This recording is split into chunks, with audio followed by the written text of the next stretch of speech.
Olá pessoal, vamos lá conhecer as novidades então do Agent Framework 7.6. Começando então pelas melhorias globais, temos aí uma compatibilidade plena com o PHP 8.3, que é a versão atual, né, mais recente no momento da gravação desse vídeo, do lançamento dessa versão. Então temos aí ajustes em várias frentes para que nenhum erro seja emitido ao rodar com a versão mais recente do PHP. Temos aí também várias bibliotecas adjacentes utilizadas pelo template atualizados, como é o caso da DOM PDF, da JWT, QR Code, adaptações próprias das bibliotecas XLS e RTF, né, que você vai encontrar no Composer aí para rodar tudo bem tranquilo com o PHP 8.3. Temos aí melhorias no template também, melhorias no estilo do menu, um novo preloader, novos programas e uma repaginação dos cadastros administrativos para eles ficarem com uma melhor usabilidade para você no dia a dia. Temos também código personalizado agora em usuário, em unidade, para que você possa utilizar esse código personalizado em variáveis de seção, como filtros transparentes de data grid, por exemplo. Traduções agora da aplicação e do template são separados, o que vai facilitar as próximas atualizações. Temos melhorias em performance e, para isso, nós temos novos indicadores que vão mostrar os tempos de requisição, o tempo médio das requisições por dia. Também vamos ter um ranking de páginas que eventualmente estão lentas, métodos, né, que também podem não estar performando bem. Temos aí, além dessas estatísticas novas, uma melhoria no tempo de abertura de transações com o banco de dados e também uma melhoria no tempo do registro de logs de alteração dos registros no banco de dados, nessa versão nova. Temos um novo componente, que é o T-Likert Scale, que eu vou mostrar em seguida. E temos também melhorias nas models, né? Agora nós temos constantes, que é o Created By, o Updated By e o Deleted By, para dizer qual informação, qual é a coluna, né, da tabela do banco de dados que vai armazenar a informação do usuário que criou, alterou ou excluiu o registro. E temos também uma constante que é o UserByAtt, que diz qual é o atributo que vai ser registrado nessa coluna. Nós podemos registrar o UserID, que é o padrão, o login ou o código personalizado do usuário, ou outra informação relativa ao usuário logado, né, que criou, alterou ou excluiu quando é usado, no caso, o soft delete.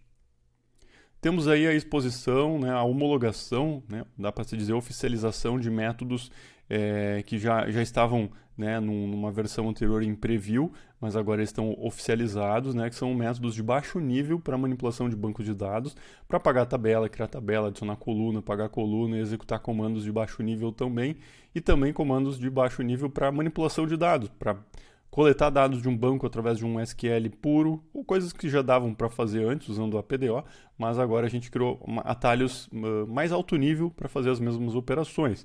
Inserir dados, atualizar dados em lote, apagar, limpar uma tabela, executar comandos de alteração em lote. Temos aí na área de segurança, né, algoritmo de senhas mais fortes agora, a utilização do algoritmo bcrypt com funções como password hash, mais seguro que o algoritmo atual, mas a nossa implementação ela mantém a compatibilidade total com o modelo atual. Isso significa que a troca do algoritmo vai ser feita de maneira automática no momento que os usuários fizerem o login do template. Então, como não é possível atualizar em lote, né, essas senhas, até pelo fato de, por questões de segurança, não é possível ter conhecimento sobre a senha atual, né, só o hash dela, à medida que os usuários forem fazendo os logins novos e autenticados, essa senha vai ser reprocessada para o novo padrão. Também na área de segurança, nós temos um novo validador de senhas, né, que é o Strong Password Validator, que ele vai evitar, então, né, vai impedir que o usuário, ao cadastrar uma nova senha, ele use uma senha simples, né, e para isso ele vai exigir alguns padrões. Temos aí também um Two-Factor Authentication nativo agora, usando o padrão TOTP, né? É um Two-Factor nativo, genérico, compatível aí com os principais aplicativos de autenticação, como o Google Authenticator ou o Vault. Ele é habilitado no perfil do usuário, né? E após o login, o usuário vai ter que então entrar com a sequência, né, de caracteres do Two-Factor, e na listagem administrativa de usuários vão poder ver também quem tem isso aí habilitado. Temos um novo cadastro de papéis no sistema de permissões, né? Por exemplo, o administrador financeiro é um exemplo de um papel dentro da empresa e podemos no cadastro de usuários marcar quais os papéis de um usuário e usar isso aí para testar permissões, por exemplo, se ele pode fazer uma coisa ou não. Então nós vamos ter variáveis de seção que vão retornar os papéis do usuário logado, né? Para que isso aí possa ser usado para fins de verificação, né? Se ele pode ou não desempenhar determinada função, ou papel ou ação. Temos aí também um novo sistema de permissões, agora permissões por ação, 100% compatível com o modelo anterior, isso significa que tudo que você já tem cadastrado continua valendo, só que agora você pode marcar um método que ele é restrito, ou seja, aquele método, aquela ação, só um determinado papel, né, de usuários podem executá-lo. Com isso, o template ele vai desabilitar aquela ação, vai impedir que o usuário possa executar ela se ele não tem aquela permissão específica, né, se ele não está dentro daquele papel. Ok? Então esse é um recurso bem legal. Temos novos exemplos no tutor, data grid em cima de um REST, data grid em cima de um SQL puro, botão para copiar dados para a área de transferência, novos métodos aí para marcar todos os registros da checklist, para limpar a seleção da checklist. Em seguida a gente vai ver, né? Vou mostrar alguns exemplos, mostrar mãos na massa, né? Antes algumas estatísticas da versão 7.6, temos 70 pontos de melhorias, dezenas de bug fixes, contando os bug fixes, né, das adaptações para PHP 8.3, e desde a versão 1.0 temos 1.091 melhorias, 201 bug fixes, totalizando 1.292 implementações, né, em mais de uma década de framework. Agora nós vamos ver alguns itens, né, que nós vimos aqui na prática, né? E lembrando sempre, quem quer aprender, temos o curso oficial do Framework, que é o curso Dominando o Adiante 7. Bom, vamos começar vendo algumas melhorias no template, né? Temos algumas melhorias visuais no estilo dos menus. Temos então os cadastros administrativos repaginados num novo formato, onde o cadastro sempre abre numa cortina lateral. Nós temos também os filtros numa cortina, né, onde nós podemos aqui buscar no lado, ou também podemos buscar aqui em cima com o filtro de atalho, né? Então a edição sempre vai ser em cortina. Isso nós vamos encontrar esse mesmo comportamento nos outros cadastros, como o cadastro de unidades. Agora nós temos aqui então o código personalizado do usuário, né, que vai ser disponibilizado por meio de uma seção, uma variável de seção, e também aqui no cadastro de unidades também temos um código personalizado que nós podemos utilizar caso o sistema precise fazer algum filtro, por exemplo, pelo código da unidade, assim como tínhamos ali o código do usuário, né, o código personalizado. Essas variáveis de seção vão aparecer aqui em logs, session vars. Nós temos aqui um programa novo que vai mostrar as variáveis de seção do template, como por exemplo o login do usuário, o ID dele, o nome dele, o e-mail dele, código personalizado, tanto dele como da unidade, os grupos que ele participa, os papéis que ele participa. Essas variáveis de seção podem ser utilizadas em filtros, né, em filtros transparentes do usuário. Temos melhorias também no tempo de carregamento das páginas, as estatísticas, né, novas. Então aqui, por exemplo, no log de requisições, nós temos aqui a duração em milissegundos da carga de cada página, né, para quem tem o log de request ativo no sistema. Temos também um dashboard, melhorias no dashboard de logs, como o tempo médio das requisições, o tempo médio das requisições por dia, e alguns programas novos como o ranking de páginas mais lentas e métodos eventualmente mais lentos também, né, como por exemplo a média de tempo em milissegundos, e aquele método demora para carregar. Lembrando que temos melhorias no tempo de abertura das transações, no registro dos logs de mudanças, dentre outros. Também temos aqui um componente novo agora, que é o T-Likert Scale. Vou mostrar aqui um exemplo no tutor, que vai permitir, né, você fazer questionários usando a escala Likert, que é aquela escala que vai desde o discordo plenamente até o concordo plenamente. Né? Você vai poder então coletar esses dados aí para armazenar no banco de dados. É um componente muito fácil de utilizar, né? Componente T-Likert Scale se comporta como um radio button, né, um radio group, né? Você adiciona as opções, né, de 1 a 5 normalmente, né, com add items, assim como se você estivesse adicionando num radio button. Ele tem as mesmas ações, né, método de troca quando o usuário clica, se você quiser disparar uma ação no evento, quiser desabilitar o campo, né, essas funcionalidades todas existem, né, da mesma forma que os outros componentes já existentes. Também aproveitando que estamos aqui no tutor, eu vou mostrar dois programinhas novos, né? Um que é o comandos DDL de baixo nível, né? Que são comandos de definição de dados que nós podemos utilizar, que agora estão oficializados, né, no framework. Comandos como, por exemplo, drop table para apagar uma tabela. Create Table para criar uma tabela, passando os campos, os tipos, add column, né, ter database add column para adicionar uma coluna, uma tabela já existente, drop column para apagar uma coluna e o execute que pode executar um comando genérico, como por exemplo uma criação de índice em cima de uma tabela, né? Esses são os comandos DDL, comandos de definição de dados. E os comandos de manipulação de dados são os DML. Aqui nós temos alguns comandos de baixo nível também, né, como é o caso do getData, que recebe uma conexão, uma query, né, os parâmetros que vão ser injetados nessa query aqui, e um vetor de mapeamento onde nós dizemos, né, que tal coluna do SQL vai ficar disponível na aplicação com tal nome, então isso que vai retornar um vetor para nós, né, uma matriz com os dados. É um método simples e inteligente de coletar dados a partir de queries simples no banco, lembrando que isso já era possível usando o driver PDO utilizado internamente no framework, mas aqui temos um método alternativo e fácil também de aplicar funções. Então aqui eu estou aplicando uma função de transformação em cima de uma coluna antes dela voltar para a aplicação. Temos aqui um método simples de inserção de dados brutos numa tabela, né, passando a tabela e o vetor de valores. Temos aqui também um método simples de update de dados em lote, onde passamos a conexão, a tabela, os valores, né, que é o famoso set, né, do update, e o critério, que é o famoso where, né, do update.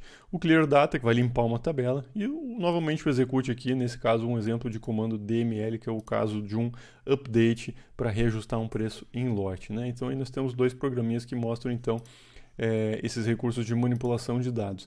Lembrando que aqui no template nós temos agora um novo algoritmo de senha e no primeiro relogin com sucesso dos seus usuários, automaticamente essa senha nova vai ser armazenada na base de dados usando o padrão bcrypt. Você não vai precisar se preocupar com nada além disso, né? Porque o próprio template já vai gerar, vai reprocessar a senha no padrão novo e vai manter a compatibilidade com o antigo. Então, se o usuário que estiver logando ainda tiver com a senha no padrão antigo, ele vai manter essa compatibilidade e vai refazendo aos poucos, né, para o padrão novo. Temos agora um validador de senha novo, né, que precisa ser habilitado no application.ini, né? Tem uma cláusula lá, validate strong password, validate strong pass, que se tiver ativa, você não vai poder colocar uma senha muito simples, né? Ele vai validar que ela tenha pelo menos 6 caracteres, pelo menos uma letra maiúscula, pelo menos um número e pelo menos um caractere especial, né? Então, um validador aí de senha, você pode inclusive estudar ele e se basear para criar padrões alternativos caso você precise. Temos aí o novo Two-Factor Authentication, que você habilita no perfil do usuário, então você vem aqui e você habilita. A partir desse momento você tem que usar algum aplicativo que usa o padrão TOTP, né, como por exemplo o Google Authenticator ou Auth, né, para ler esse QR Code e então no próximo relogin, né, ele vai ser solicitado.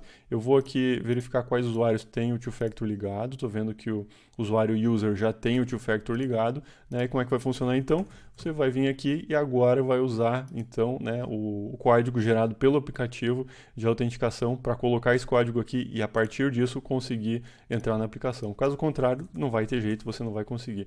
Lembrando que esse mecanismo de autenticação é genérico, é compatível com aplicativos gratuitos, não precisa assinar nenhum serviço.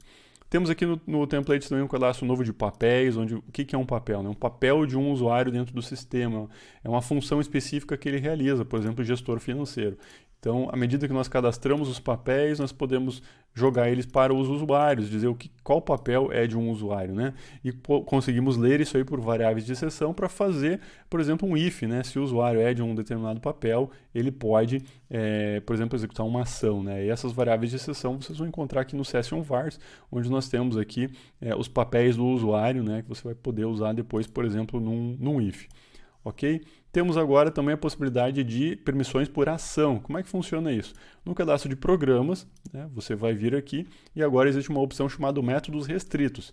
Se eu colocar que um método é restrito, né, por exemplo, o onDelete vai ser restrito apenas para esse papel de usuários aqui, outros papéis de usuário não vão poder executar esse método. Então, vamos carregar aqui o cadastro de grupos, vejam que ele está desabilitado, né? Provavelmente porque o meu usuário, que é o administrador, não está nesse papel, está correto, não está mesmo, eu vou colocar e vou recarregar as permissões do sistema e agora eu vou entrar de novo no cadastro de grupos, voltou o botão de excluir. Ok? Voltou o método. Vou agora editar e tirar o papel do meu usuário, vou recarregar as permissões, já que eu estou logado com ele, a permissão foi desabilitada. Lembrando que essa desabilitação é em front-end e em back-end também, ok? Então, se um método tiver restrição, apenas os papéis que tiverem dentro daqueles papéis apontados ali vão poder acessar aquele método.